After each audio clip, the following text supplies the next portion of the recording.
बाळ, फ्रीजमधून श्रीखंड काढ ना. आम्ही पूर्वी घरीच बनवायचो श्रीखंड. त्याची चवच वेगळी होती. आता काय सगळं रेडीमेड. आजी, हे श्रीखंड खाऊन बघ. आज तुझ्या आईनं घरीच बनवलं की काय?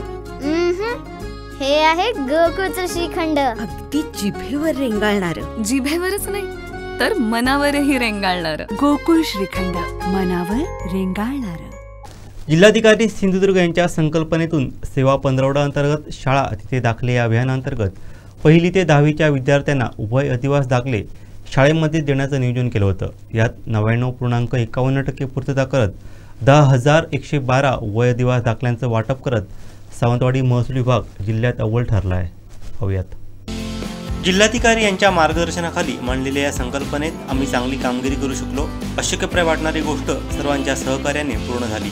जातीचे दाखले देण्याचं काम सुरू असून ते लवकरात लवकर संपवण्याचं उद्दिष्ट आहे, अशी माहिती तहसीलदार श्रीधर पाटील यांनी दिली. सर्वांना नमस्कार. माननीय जिल्हाधिकारी सिंधुदुर्ग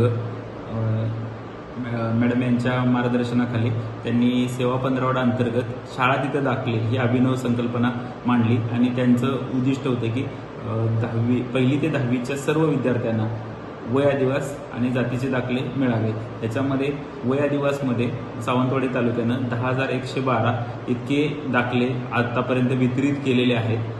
जातीच्या दाखल्यांचं काम सुरू आहे. म्हणजे आता आमचं असं म्हणणं आहे की प्रत्येक विद्यार्थ्याला वय अधिवास दाखला हा शाळेमध्ये मिळालेला आहे सावंतवाडी तालुक्याचं.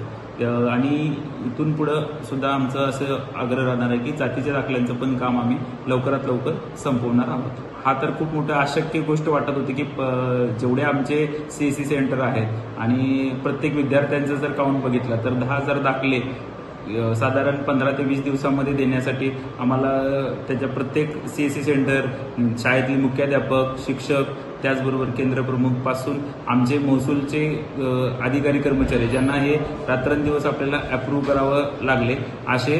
त्यामुळं या सगळ्यांनी टीमवर्क केल्यामुळं सावंतवाडी तालुक्यानं पहिल्यांदाच जिल्ह्यामध्ये 10,000 वय अधिवास दाखले वितरित केलेले आहेत.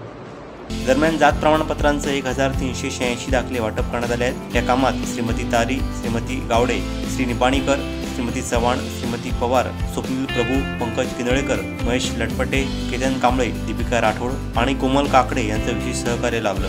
सर्व CSC सेंटर आणि महाई सेवा केंद्र चालक या सर्वांनी रात्री उशिरा सुट्टीच्या दिवशी देखील काम केलं. त्यामुळे त्यांचं विशेष अभिनंदन तहसीलदार श्रीधर पाटील यांनी केलं आहे. आमचे दिवसभरातले सर्व अपडेट्स, ताज्या घडामोडी आणि थेट लाईव्ह पाहण्यासाठी सबस्क्राईब करा, लाईक करा कोकणचं नंबर 1 महा चॅनल कोकण 7 लाईव्हचं YouTube चॅनल.